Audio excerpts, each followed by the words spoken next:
चाय P low, चाय, गर्मा गर्म चाय। कपकपाती ठंड में रमेश स्टेशन पर गर्मा गर्म चाय बेच रहा था। चाय की केतली से धुआं निकल रहा था। स्टेशन पर ट्रेन आकर रुकी और ट्रेन के अंदर से एक आदमी ने चिल्लाकर रमेश को बुलाया। चाय वाला, जल्दी यहाँ आ। रमेश दौड़कर खिड़की के पास गया और बोला, हाँ मालिक, कितने चाय चाहिए? 5 कप दे दे, जल्दी दे। रमेश ने 5 कप गरम चाय दी और वो आदमी चाय की चुस्की मारने लगा। उसके दोस्त लोग भी गरम चाय का मजा लेने लगे। मालिक, पैसे दे दीजिए, मुझे और भी चाय बेचनी है। अरे रुक जा, क्या पैसा पैसा करता रहता है, पहले चाय पी लेने दे। पैसे दे दीजिए मालिक, अभी ट्रेन निकल जाएगी। अरे रुक जा भाई। उस आदमी ने रमेश को पैसे नहीं दिए। तभी ट्रेन की सीटी बज गई और ट्रेन स्टेशन छोड़ने लगी। रमेश ट्रेन के साथ दौड़ने लगा। मालिक, पैसे दे दीजिए मालिक, पैसे दे दीजिए। नहीं दूंगा। भागते रहे, नहीं दूंगा। रमेश दौड़ता रहा और ट्रेन स्पीड पकड़कर निकल गई। रमेश बहुत स्पीड से दौड़ रहा था। उसका पैर फिसल गया और वो पटरी पर गिर पड़ा। उसकी सारी चाय गिर गई और उसका दाहिना पैर टूट गया। मेरा पैर। आसपास के लोग दौड़कर आए और रमेश को उठाकर अस्पताल ले गए और सुबह से रमेश की जितनी कमाई हुई थी वो सब पैर पर प्लास्टर करने में ही खर्च हो गए। रमेश लंगड़ाते हुए घर पहुंचा।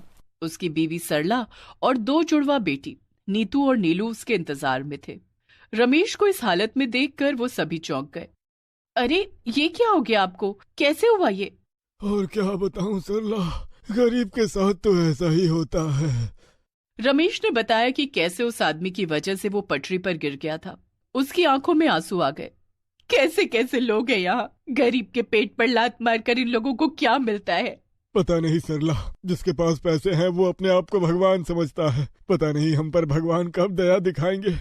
बेटी, माफ करना, आज मैं खाने के लिए कुछ नहीं ला पाया। कोई बात नहीं बाबा, हम खाली पेट सो जाएंगे। हाँ बाबा, बस आप ठीक हो जाओ। चारों बिना कुछ खाए भूखे पेट सो गए। बाहर ठंड बढ़ रही थी और उस ठंड से जैसे हड्डी तक कांपने लग गई थी।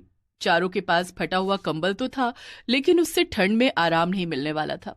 इतने में अचानक से बर्फ का तूफान शुरू हो गया और झोपड़ी की छत हवा में उड़ गई और घर के अंदर बर्फ गिरने लगी। अरे बाप रे, ये क्या हुआ? छत ही गायब हो गई। अब हम क्या करेंगे बाबा? कैसे भी करके छत ठीक करवाना होगा, नहीं तो इस ठंड में हम कैसे रहेंगे। रमेश छत ठीक करवाने के बारे में सोच रहा था और तभी अचानक से ठंडी हवा का एक झोंका आया और पूरी झोपड़ी ही टूट गई। लेकिन अब रमेश के पास अपने परिवार को लेकर रहने की कोई जगह नहीं रही। ये क्या हुआ हमारे साथ? ऐसा क्यों हुआ? हे भगवान, हम गरीब हैं तो क्या हमें जीने का अधिकार नहीं है? सरला, ये समय भगवान पर गुस्सा करने का नहीं, उन पर भरोसा रखने का है। चलो सरला, अब हम यहाँ नहीं रह सकते।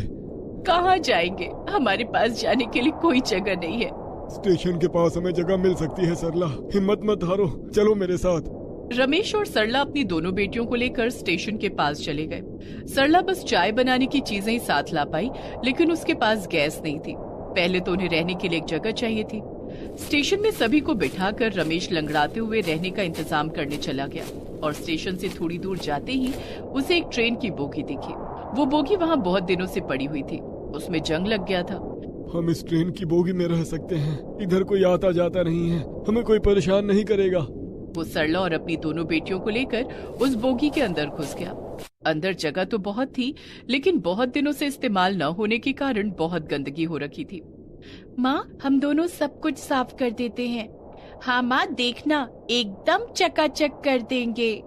कपकपाती ठंड में बिना स्वेटर के कांपते हुए दोनों बच्चियों ने पत्तों से सब कुछ साफ कर डाला और उसी बोगी में चारों ने रात बिता दी। अगले दिन सुबह सुबह बच्चियों को बहुत भूख लग गई। माँ, हमें भूख लगी है, हमने कल से कुछ खाया नहीं है, बाबा कुछ कीजिए ना। रमेश के पास 1 रुपया भी नहीं था। सरला के पास चाय बनाने की चीजें तो थी, लेकिन गैस नहीं थी। मैं चाय बना सकती हूँ, लेकिन मुझे चूल्हा चाहिए।